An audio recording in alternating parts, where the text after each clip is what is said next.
Bom dia a todos. Agradeço, primeiramente, o convite. É um prazer poder falar um pouco sobre o mapa do trabalho industrial, principalmente porque é um público um pouco diferente do que eu tenho conversado nos últimos dias. Eu sempre tenho feito essa apresentação muito mais para o corpo de executivos do SESI, do SENAI, da CNI, e também para a imprensa, muito voltado para discutir a parte de política pública na parte de educação profissional. Então, eu agradeço a oportunidade de poder falar para os técnicos também, né? Que é um dos nossos grandes interesses. O mapa do trabalho ele não é uma ferramenta só de planejamento de curso. Ele vai muito além disso, é uma ferramenta para que os empregados, os trabalhadores, também tenham sucesso no mercado de trabalho no futuro. Então, eu agradeço o convite. E acho que já estou com os slides aqui. Bom, eu vou começar falando um pouco sobre esses grandes números, né? O mapa do trabalho, ele traz essa informação bastante contundente. O Brasil precisa formar 9,6 milhões de trabalhadores. O que isso significa em termos quantitativos, né? Isso significa que 3 de cada 4 trabalhadores em ocupações industriais precisarão passar por alguma formação até 2025. Então, aqueles que não estão fazendo um curso provavelmente estarão nessa minoria dos 25%. Nem todo mundo precisa fazer um curso para ingressar no mercado de trabalho.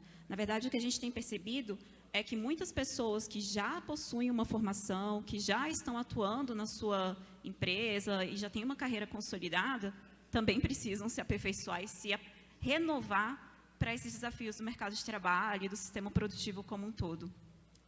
Então, quando a gente fala desse grande número, desses 9,6 milhões, 2 milhões são para a formação inicial, então são para aqueles que vão ingressar em uma nova ocupação, que vão ocupar essas novas vagas que estão abrindo no mercado de trabalho e também substituir trabalhadores que deixam o mercado de trabalho formal por algum motivo, para aposentadoria ou para empreender, e essas vagas precisam ser repostas. E, por outro lado, 7,6 milhões de trabalhadores, eles já possuem uma carreira, eles já possuem uma profissão, mas eles precisam se aperfeiçoar e aprender alguma nova competência, adquirir algum novo conhecimento. É importante dizer que esses 7,6 milhões englobam uma variedade de formações. Podem ser algumas formações mais curtas, podem ser algumas iniciativas das empresas de treinar o seu funcionário dentro da empresa, pode ser alguma parceria com algum instituto de formação que traz ali algumas competências complementares para aquele dia a dia, mas é uma formação complementar. Então, ela é uma formação extra àquela que o indivíduo já traz. Ela não substitui de forma alguma a formação inicial. Ela é um complemento necessário, mas ela é complementar. E aí, eu também comecei a apresentação um pouco pelo fim, porque eu queria trazer alguns pontos-chave para deixar bem marcado. Eu vou retomar bastante algumas dessas informações ao longo da apresentação, mas o que a gente percebe é que o PIB brasileiro ele realmente tem uma taxa de crescimento bem lenta nos últimos anos. A gente tem vindo aí desde 2014, 2015, quando a indústria começou a perder muita participação na economia, a gente percebe que a indústria também acaba criando menos empregos formais. Então, isso é um fato dado. A gente sabe que o Brasil cresce pouco, e deve crescer relativamente pouco também comparado a outras grandes economias do mundo nos próximos anos. Este é um fato que a gente já sabe que está acontecendo e que deve permanecer nos próximos anos. Não é um pessimismo, porque isso também significa um desafio de tentar contornar essa situação. Então, para lidar com esse baixo crescimento, a formação continua sendo um fator crítico. Então, eu chamo muita atenção para essa mensagem, porque para você superar o baixo crescimento que tem sido vivenciado pela economia, em especial pela indústria, é preciso pensar em formas de impulsionar a produtividade e de impulsionar, e uma das formas, com certeza, é ter profissionais mais qualificados. Um segundo ponto que eu tenho colocado, eu aponto bastante também nessa questão do mapa do trabalho, que as ocupações de nível técnico e superior, elas possuem taxas de crescimento mais elevadas. Isso é um ponto muito interessante, porque na pandemia, quando muitos profissionais perderam seus empregos, a gente percebeu que no saldo, né, de geração de vagas, profissionais de nível técnico e superior tiveram um saldo positivo, mesmo durante a pandemia. Então, o que a gente percebe é que, isso tanto no Brasil como no mundo, profissionais de maior nível de qualificação, eles têm uma permanência mais efetiva no mercado de trabalho. E mesmo em tempos de crise, eles conseguem manter sua empregabilidade. Por outro lado, a gente sabe que mesmo técnicos superiores crescendo a uma taxa mais elevada, os profissionais de menor nível de qualificação ainda são muitos. Esse emprego de baixa qualificação representa ali cerca de 75% do emprego industrial. E o que isso quer dizer, né? Isso quer dizer que tem-se aí uma janela de oportunidade para pensar o que vai acontecer com esses trabalhadores nos próximos anos. Esses profissionais terão que fazer uma formação técnica, talvez, buscar uma alternativa para se manterem inseridos no mercado de trabalho, uma formação complementar? Isso, com certeza, é um aspecto muito importante para se discutir. Então, estimular esse tipo de formação, trazer esses profissionais, esse emprego de baixa qualificação para um emprego de maior qualificação, também é um aspecto muito importante para ser discutido em termos de planejamento de políticas públicas, em termos de planejamento da educação no Brasil, e por aí vai. E um último ponto, que eu também vou abordar um pouco mais durante a apresentação, é que o aprendizado contínuo é crucial. Aprender continuamente ao longo da sua vida é algo que a gente já sabe que não vai mudar, isso não volta. A gente não faz mais uma formação, começa uma profissão e fica ali naquela formação para o resto da vida. Na verdade, é muito comum que a cada ano, a cada período de tempo, os profissionais tenham uma formação complementar. E isso é importante porque nem todo mundo volta para a faculdade depois ou para um curso técnico para aprender aquilo que aconteceu nos últimos anos. O mercado de trabalho está mudando muito rápido, então é preciso ter esse aprendizado contínuo. Então, um dos grandes desafios, tanto da formação, dessas formações voltadas para o mercado de trabalho, técnico, superior, é que o trabalhador também tenha competência e capacidade de continuar aprendendo ao longo da vida posteriormente. Então, esse aprendizado contínuo vai ser chave nos próximos anos. E aí, só contextualizando, acho que já falei um pouquinho, o Mapa do Trabalho é uma ferramenta de prospectiva do Senai. Ele busca mapear o emprego e a demanda por formação profissional em ocupações industriais. A gente mapeia essas ocupações industriais como todas aquelas ocupações que demandam um conhecimento de base industrial. Esses profissionais podem estar dentro da indústria, efetivamente, mas eles também podem atuar em alguns outros setores da economia. É o que acontece com alguns casos de profissionais de mecânica, que atuam, por exemplo, numa concessionária. Então, são profissionais intimamente ligados ali à produção do setor industrial e eles atuam em diversos setores. E aí a gente mapeia essa ocupação, essas ocupações e projeta para os próximos anos, com base nas expectativas de crescimento do PIB, com base na dinâmica do mercado de trabalho e assim por diante.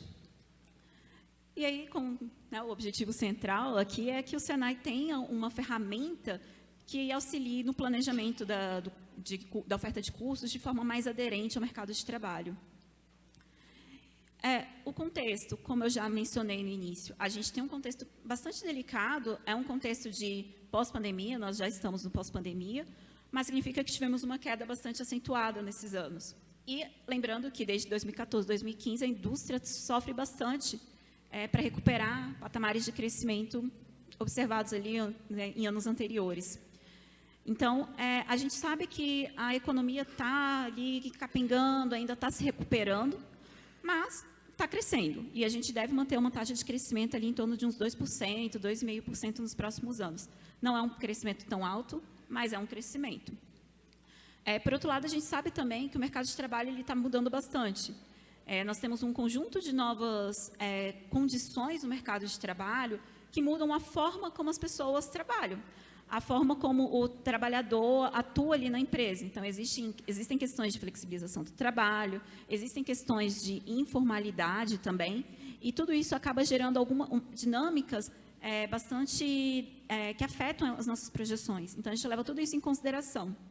Como nós estamos bastante focados em projetar um emprego formal, tem que ter como parte das premissas que parte dos trabalhadores, parte dos egressos, né, de cursos, eles caminham para outras ocupações que não são necessariamente no mercado de trabalho formal, também é importante. E a gente sabe que houve perda também de renda dos trabalhadores, e tudo isso como consequência dessa conjuntura econômica.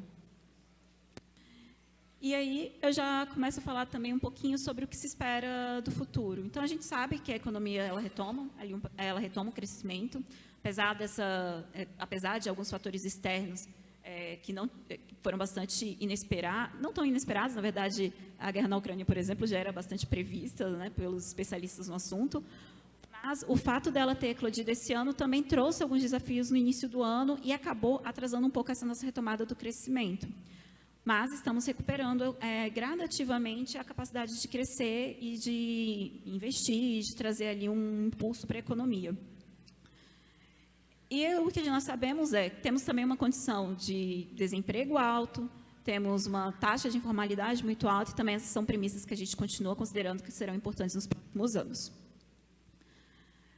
Como eu disse, né, a economia deve continuar crescendo ali em torno de 2,5% nos próximos anos. É uma taxa baixa comparada com algumas grandes economias, a menos que aconteçam fatores muito distantes do que tem, né, dessa trajetória que a gente tem observado. Como nós estamos em um ano de eleição, isso também traz um pouco de lentidão nessa retomada do crescimento, por ser um ano de eleição.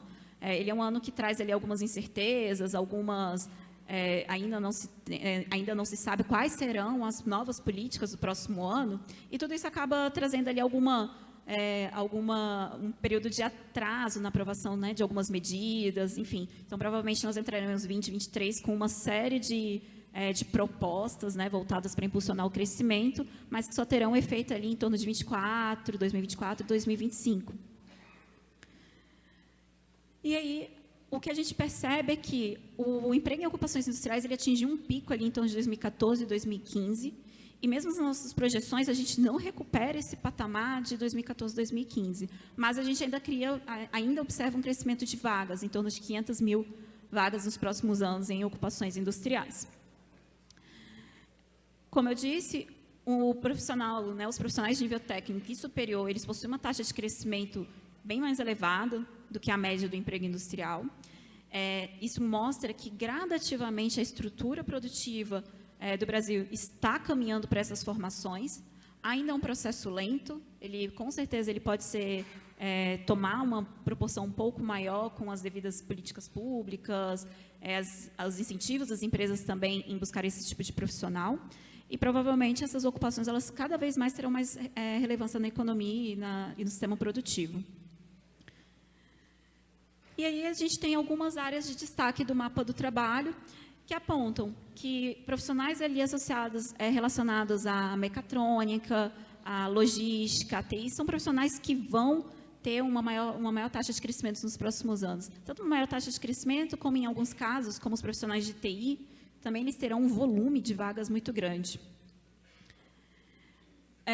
Esse gráfico aqui repete um pouquinho a informação que está no anterior, mas é só para mostrar o tanto que é distoante, né, a questão do crescimento em ocupações de mecatrônica e de automação. Só que eu gostaria de chamar a atenção de que esses profissionais ainda estão ingressando no mercado. Então, apesar de crescerem a uma taxa acelerada, eles, em volume, ainda são poucos, por incrível que pareça. Então, a gente está observando aí que eles vão ganhar uma importância, mas também eles ainda estão ganhando seu espaço no processo produtivo. E é claro que uma série de outros profissionais, principalmente técnicos em controle e produção, profissionais de TI, técnicos em TI, eles têm uma importância muito forte na indústria e também em outros setores, né? Eles têm um papel ali que transborda. E o que a gente observa é que, até mesmo impulsionado pelo que aconteceu durante a pandemia, esses profissionais acabaram ganhando mais relevância. Então, de forma muito rápida, as empresas precisaram encontrar formas de reestruturar a sua produção para que elas pudessem lidar com esse desafio da redução, né, dos fluxos, a necessidade das pessoas ficarem em casa, e tudo isso afetou realmente o processo. Então, as empresas precisaram encontrar soluções. Então, esses profissionais, mais uma vez, ganharam destaque nesse momento.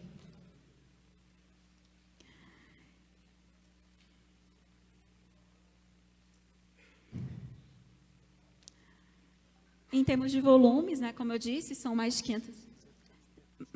500 mil vagas, em torno de 500 mil vagas ali, uma parte significativa em logística e transporte.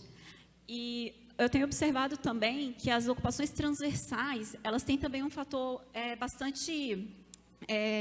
também têm uma participação importante aqui na geração de empregos. Alguns profissionais transversais que a gente destaca muito são seguranças do trabalho, profissionais que atuam nos diversos setores da indústria. Então, eles podem atuar em qualquer área, na verdade, atuando com a segurança do trabalhador.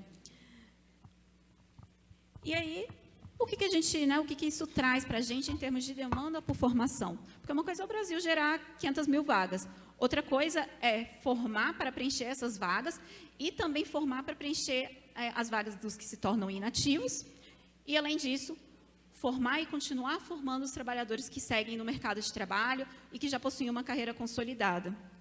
E aí quando nós chegamos a esses grandes números, né, dos 9,6 milhões, e aqui eu vou puxar um pouco essa questão dos profissionais da formação inicial voltada para o ingresso no mercado de trabalho, que é em torno de 2 milhões. A gente traz novamente essas formações em áreas que são bastante que empregam bastante pessoas, né, como as áreas transversais, construção também. O que a gente percebe é que o setor de construção, em períodos de retomada do crescimento, é um setor que ganha impulso e que demanda mão de obra. E também a questão das transversais, o fato de que cada vez mais profissionais transversais e que atuam em outros setores, eles têm uma importância bastante crucial pelo fato de eles terem uma formação que não é que seja facilmente, mas que é flexível e adaptável a realidades de setores diferentes. Do ponto de vista do aperfeiçoamento, nós temos um volume de 7,6 milhões. Como eu disse, esses profissionais, eles já possuem alguma carreira, eles já possuem algum tipo de formação, mas eles precisam aprender e desenvolver novas competências voltadas para essas necessidades novas da empresa.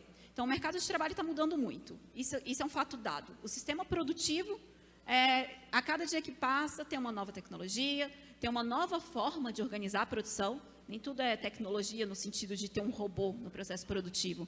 Muitas vezes, você tem uma nova forma de estruturar a produção, uma nova metodologia de gerenciar os projetos dentro da empresa. E tudo isso demanda que os trabalhadores acompanhem esse processo de evolução da cadeia produtiva, de como se produz dentro da empresa, e aprendam essas novas ferramentas, essas novas competências para que isso se reverta em ganhos de produtividade e também de manutenção, né, dessa empregabilidade do trabalhador. Então, essa formação de aperfeiçoamento ela é muito importante nesse sentido, de desenvolver essas competências de forma contínua. E aí, eu destaco novamente, né, essas grandes áreas transversais, metalmecânica, construção, como áreas que precisam sempre aperfeiçoar seus trabalhadores. São áreas que têm uma dinâmica e uma transversalidade muito forte que faz com que esse aprendizado contínuo ele seja cada vez mais importante.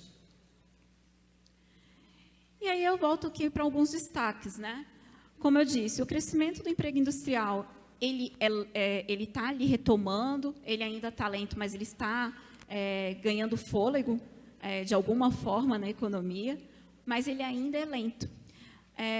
Isso não quer dizer que seguirá lento para sempre ou que não tem mais como gerar novos empregos. Existe aqui um cenário de uma necessidade de impulsionar esse emprego por diversas vias. Impulsionar a economia é realmente é uma premissa necessária, elevar investimentos, atrair investimentos. Então, um contexto nacional e externo mais favorável ao investimento pode reverter essa situação e trazer um crescimento ainda mais elevado. E, por outro lado, né, as empresas se tornando mais produtivas, tendo uma produção mais efetiva, também podem tornar isso e reverter isso para maiores investimentos, o que pode atrair também mais trabalhadores. Mas é um cenário desafiador, com certeza. E independente, né, de ter um cenário de baixo crescimento do emprego, ainda tem crescimento. Então, a gente tem que empregar ali 500 mil pessoas nos próximos anos, e, além disso, a gente ainda tem que substituir aí mais de 1 milhão de trabalhadores que vão deixar o mercado de trabalho formal nos próximos anos. Do ponto de vista do mercado de trabalho também, a gente sabe que o mercado de trabalho está em transformação contínua. Então, conhecer, aprender técnicas novas, conhecimento contínuo, é uma premissa. Eu vou repetir isso várias vezes. Acho que todo mundo que me pergunta um pouco sobre o que quer dizer o mapa do trabalho, o que quer dizer esse volume de formação, significa que quem não está estudando, quem não está aprendendo alguma coisa nova, vai ficar para trás. A verdade é que as pessoas precisam, de forma contínua, buscar esse conhecimento, elas precisam buscar aprender. E, por outro lado, eu comentei um pouquinho antes aqui, até em algumas perguntas que me fizeram, mas é responsabilidade do trabalhador buscar essa formação, esse aperfeiçoamento contínuo? E, na verdade, sim e não. Eu diria que é uma responsabilidade dividida. Por um lado, os trabalhadores precisam, claro, de forma proativa, na medida do possível, se manter antenados a essas tendências, ao que está mudando no seu setor, mas, por outro lado, também é responsabilidade dos empresários identificarem essas necessidades, né, de formação ali para impulsionar o seu processo produtivo. Ao adotar uma nova máquina, uma nova tecnologia, o empresário ele tem essa responsabilidade de identificar essa necessidade de aperfeiçoar os seus funcionários e prover, né, e criar essa oportunidade para que os seus funcionários também desenvolvam essas novas competências. Não se trata de substituir aquele trabalhador por um outro. Porque o que acontece, na verdade, é que cada empresa tem uma realidade. Ela tem uma realidade específica, ela tem um momento específico. Então, por mais que se busque uma competência fora da empresa, ainda vai ter que treinar aquele trabalhador para a realidade daquela empresa. Então, muitas vezes, quando se tem mudanças no mercado de trabalho, quando se tem mudanças no sistema produtivo, essa responsabilidade de buscar esse aprendizado contínuo, esse desenvolvimento do conhecimento e das competências, é dividido. Então, o trabalhador, é claro, ele deve buscar, mais empresários e, principalmente, planejadores de políticas públicas também, eles devem promover políticas voltadas para essa direção. Caso contrário, né, a gente acaba tendo uma situação em que as empresas ofertam vagas de trabalho, nós temos um mercado de trabalho com pessoas desempregadas e parece que está todo mundo insatisfeito. Então, no fundo, né, a forma de encontrar uma solução para essa equação é promover o treinamento desses trabalhadores, é buscar a manutenção dos trabalhadores nas empresas e esse aprendizado aí que acaba sendo algo que hoje em dia e daqui para frente, principalmente nas próximas gerações, aprender a aprender é quase que uma premissa. Então, eu diria que a formação inicial ela te ajuda a entrar no mercado de trabalho. Ela tem um papel muito importante. O aperfeiçoamento ele não substitui uma formação inicial, ela não substitui uma formação técnica, superior, ou alguma qualificação que é necessária para você exercer uma profissão. Mas o aperfeiçoamento, ele garante que você se mantenha na empresa, se mantenha empregado e que também contribua para a produtividade da empresa. E aí, acho que a grande mensagem, né, que eu tenho tentado trazer muito com o mapa do trabalho é que a formação ela não deve ser apenas para ingressar no mercado de trabalho, não é apenas para inserção, mas ela tem que ser algo contínuo ao longo da vida do trabalhador, tanto do ponto de vista de buscar de formativa, quanto de buscar atender aquelas necessidades mais imediatas da empresa. E é isso, obrigada.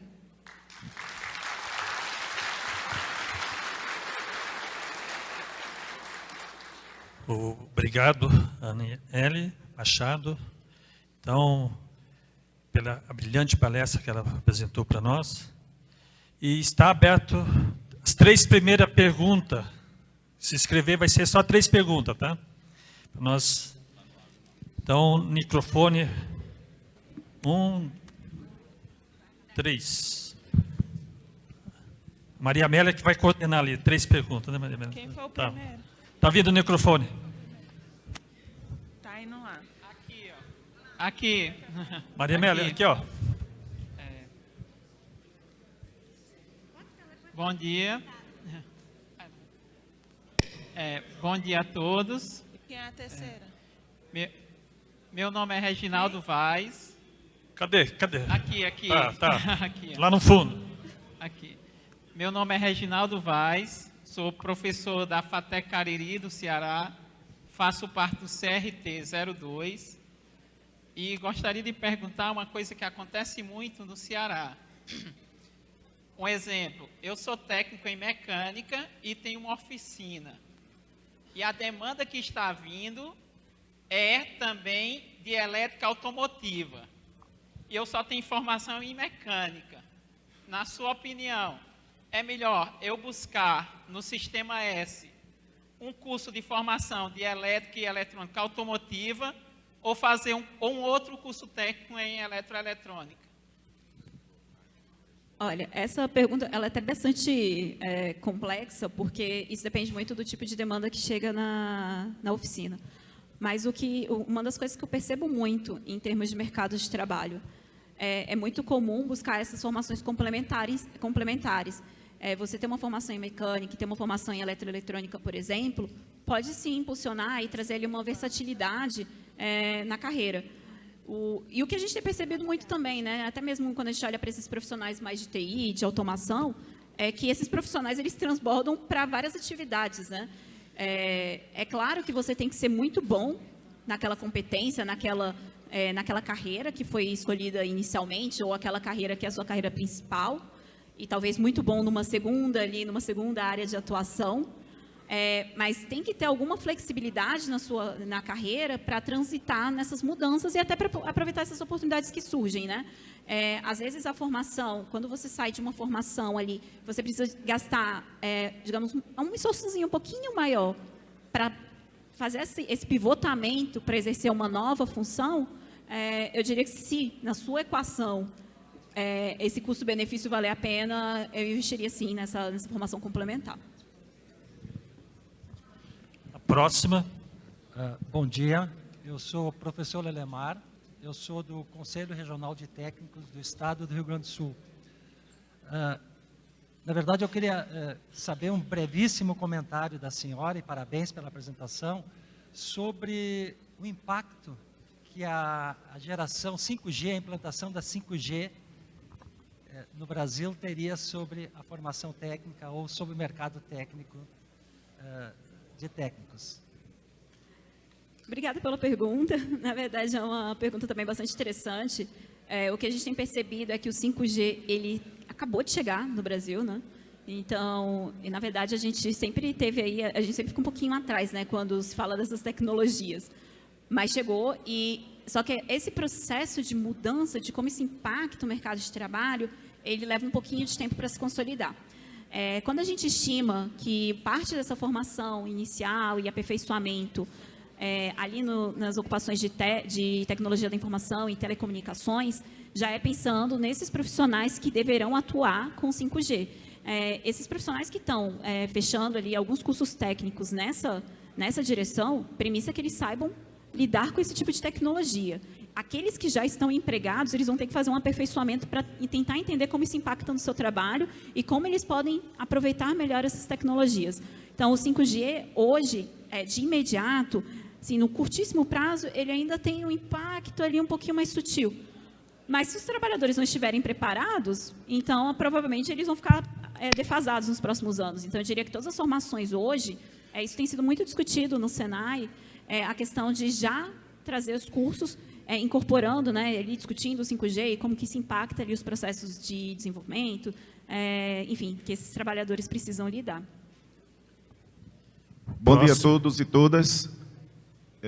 Sou Cícero Rodrigues, de Alagoas. A pergunta é a seguinte: como agregar valor aos cursos técnicos profissionalizantes e fazer com que esses profissionais eles sejam inseridos e valorizados no mercado de trabalho? Obrigado. Obrigada pela pergunta. Eu acho que um ponto que é muito importante quando a gente fala do ensino técnico, primeiro, eu até comentei um pouquinho aqui antes, eu estava conversando aqui antes, a gente investe muito pouco no ensino técnico. Eu acho que a gente valoriza muito pouco o técnico.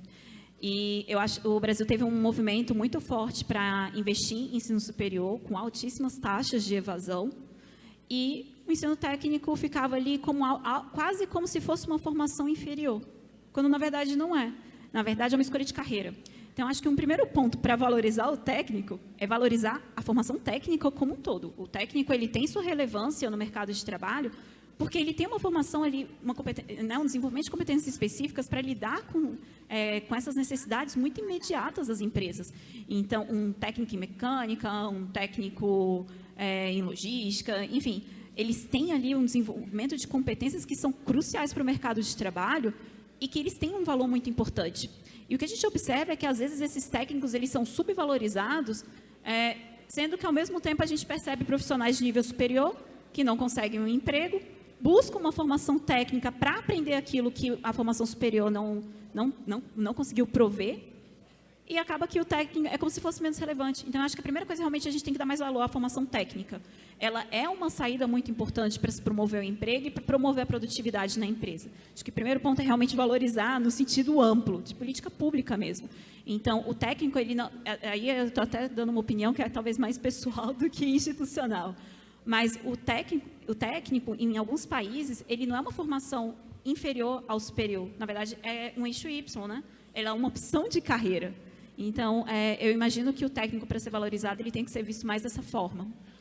E, por outro lado, quando a gente olha para cursos, isso vale para técnicos, mas vale para outros também, é claro que a gente tem que valorizar o CO, né, a formação, que é o CO ali daquele curso específico, né? Então, se a pessoa está fazendo um curso de eletroeletrônica, ela vai ter que ter um CO ali muito forte em eletroeletrônica.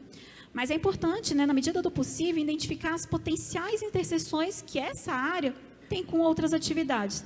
Porque o que a gente percebe é que não é uma relação, eu faço um curso técnico em TI e eu vou ser um profissional de TI. Às vezes eu faço um curso técnico de TI e eu vou trabalhar com administração numa empresa, numa indústria mesmo, porque eu sou tão bom com TI que eu posso trazer isso para resolver um problema administrativo da empresa. Então, tentar encontrar essas interseções desses cursos, como eles transbordam para outras áreas, também é muito importante. Isso também pode valorizar e amplia as oportunidades. Acho que é muito um pouco do que o outro colega mencionou. Às vezes a gente tem uma carreira aqui, mas a gente tem quase que uma segunda função que também pode ser desempenhada. Então, eu diria que seriam esses dois pontos para valorizar o técnico. Nós vamos ter mais uma pergunta para encerrar. Então, tivemos 4 inscritos, pode fazer.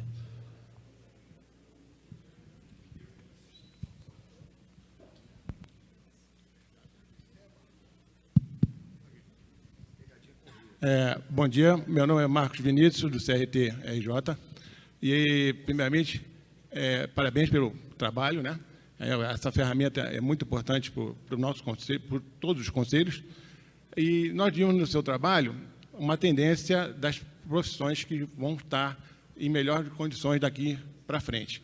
Eu queria saber se, nesse mesmo trabalho, você tem a tendência das profissões que vão estar com uma condição de extinção.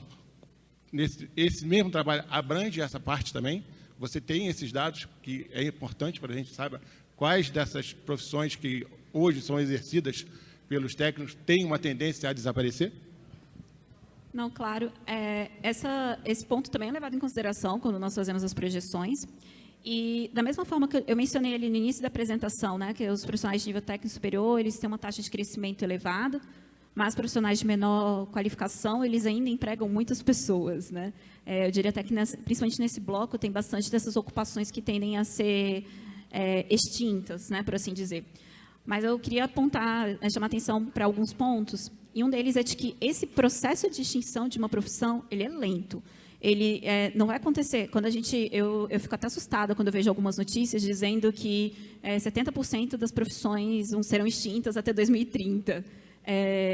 Não é bem assim, e não é nessa velocidade. O que a gente percebe, o que a gente tem que entender desse tipo de estatística, é que quando sai uma notícia dessas, é que, na verdade, 70% das profissões serão impactadas. Não quer dizer que elas serão completamente extintas, mas algumas podem até perder sua relevância, mas o que você tem que pensar é que parte dessas profissões, elas mudam. Então, em essência, talvez elas migrem mais para essas competências que são mais voltadas para o mercado do futuro, do que simplesmente desaparecer. Então, eu vou até fugir um pouco do técnico, mas acho que um exemplo que é muito bom é o do advogado, que hoje existem profissionais de ciência de dados na área de direito que classificam processos, mas o advogado ele não deixou de ser relevante, ele não deixou de ser um profissional requisitado, só que uma parte do que ele fazia passa a ser automatizado.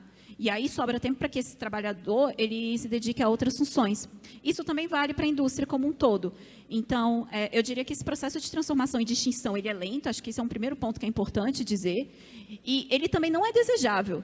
É muito complicado a gente imaginar um mundo em que totalmente, o sistema produtivo ele funciona completamente com robôs. Na verdade, isso não vai acontecer. Não existe um equilíbrio econômico que sustente um mundo em que as pessoas não têm empregos.